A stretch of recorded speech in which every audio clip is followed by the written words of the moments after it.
Friends, আজকে আমি তোমাদের সাথে চিকেন রেজালার রেসিপিটি শেয়ার করব। তো দেখো, এই রেসিপিটি কিন্তু নান, পরোটা, বাটার নান, ফ্রায়েড রাইস, বিরিয়ানি সব কিছুর সাথে খেতে খুবই ভালো লাগে। তো চলো, আমি এই রেসিপিটি কিভাবে তৈরি করলাম সেটাই তোমাদের সাথে শেয়ার করছি। তো চিকেন রেজালা বানানোর জন্য আমি এখানে 1.5 কিলো পরিমাণে মাংস ভালো করে ধুয়ে নিয়েছি। এর মধ্যে দিয়ে দিলাম 2 টেবিল চামচ নুন, 1 কাপ ফেটানো টক দই, আর দিলাম 5টা মিডিয়াম সাইজের পেঁয়াজকে আমি বেটে নিয়েছি, সেটাকে দিয়ে দিলাম। এরপরে দিয়ে দিচ্ছি 2 টেবিল চামচ রসুন বাটা, 2 টেবিল চামচ আদা বাটা, আর 1.5 চামচের মতন গোলমরিচের গুঁড়ো। তো তোমাদের কাছে আমি কালো গোলমরিচের গুঁড়ো দিয়েছি, তোমাদের কাছে যদি কালো গোলমরিচ না থাকে তো তোমরা সাদা গোলমরিচ কিন্তু গুঁড়ো করে দিতে পারো। তো সব কিছু দিয়ে চিকেনটাকে খুব ভালো করে মেখে নেব।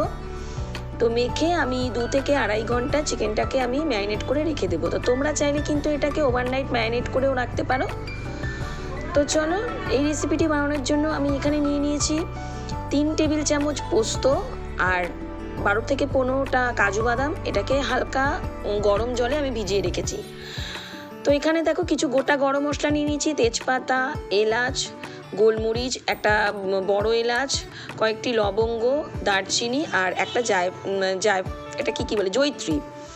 তো দেখো, 2 ঘন্টা ম্যারিনেট করা আমার হয়ে গেছে চিকেনটা। এরপরে আমি গ্যাসে কড়াই বসিয়ে দিয়েছি। তো কড়াইতে দিয়ে দিলাম 3-4 চামচের মতন সাদা তেল, আর দিলাম 1.5 চামচের মতন ঘি আর তেল খুব ভালো করে গরম করে নিয়ে এই যে গোটা গরম মশলাগুলো তোমাদের দেখালাম সেগুলো এক এক করে কড়াইতে দিয়ে দেব।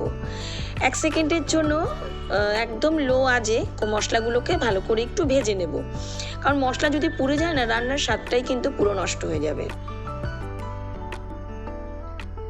আর সাথে দিয়ে দিলাম 2টো শুকনো লঙ্কা। তো দেখো, এই যে মশলাটা আমার ভাজা কিন্তু হয়ে গেল। এবার আমি যে চিকেনটা ম্যারিনেট করে রেখেছিলাম, চিকেনগুলোকে তুলে কড়াইয়ের মধ্যে দিয়ে দেব, একটা একটা করে তুলে আর কি। তো দেওয়ার পরে আমি 4 থেকে 5 মিনিট একটু ভাজা ভাজা করে নেব চিকেনগুলোকে। এই সময় কিন্তু গ্যাসের আঁচ একদম বাড়িয়ে দেবে, নইলে কিন্তু অনেক পরিমাণে জল উঠবে, কারণ এর মধ্যে যেহেতু পেঁয়াজ বাটা, টক দই দেওয়া আছে, মানে গ্যাসের আঁচ কমানো যাবে না। তো দেখো, মোটামুটি একটু নাড়াচাড়া করে এপিট ওপিট করে 4 থেকে 5 মিনিট আমি ভেজে নিচ্ছি।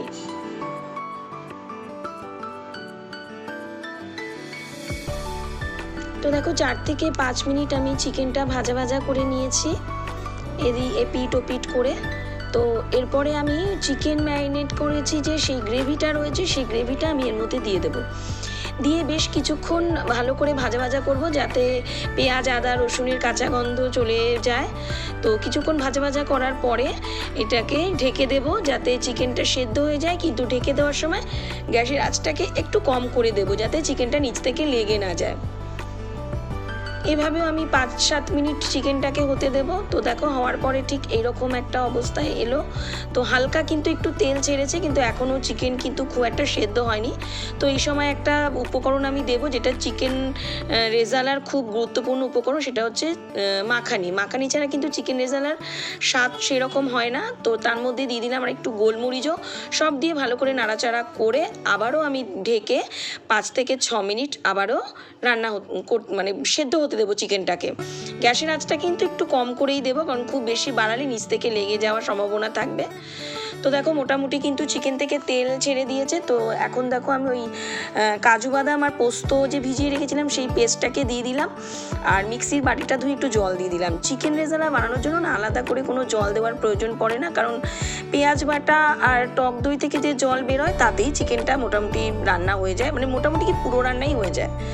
তো দেখো, মোটামুটি কিন্তু আমার রান্না প্রায় শেষের দিকে। তো এবার একটু স্বাদ মতো আমি নুন দিয়ে দিলাম, নুন দিয়ে ভালো করে নাড়িয়ে চাড়িয়ে আমি একটু মিশিয়ে দিলাম চিকেনের সাথে। তো এবার দেখো, মোটামুটি রান্না আমার কমপ্লিট। তো এখন আমি দিয়ে দিলাম 1.5 চামচের মতন গরম মশলার গুঁড়ো দিয়েও চিকেনের সাথে ভালো করে মিশিয়ে নিচ্ছি। এই সময় কিন্তু গ্যাসের আঁচ একদম কম করে দেবে, নাহলে কিন্তু যেহেতু বাদাম বাটা দেওয়া আছে, তো নিচ থেকে লেগে যাওয়ার সম্ভাবনা থাকে। তো দেখো, সবশেষে আমি দিয়ে দিলাম 1 চামচ রোজ ওয়াটার আর 1 চামচ কেওড়া ওয়াটার। সেগুলো দিয়ে চিকেনের সাথে ভালো করে একটু নাড়িয়ে চাড়িয়ে মিশিয়ে নিলাম। তো দেখো আমার কিন্তু চিকেন রেজালা রান্না একেবারে কমপ্লিট। তো তোমরাও এইভাবে বাড়িতে চিকেন রেজালা বানিয়ে খেয়ে দেখো আর খেয়ে আমায় কমেন্ট করে জানিও। আশা করবো খুবই ভালো লাগবে। তো আজকের মতো টাটা।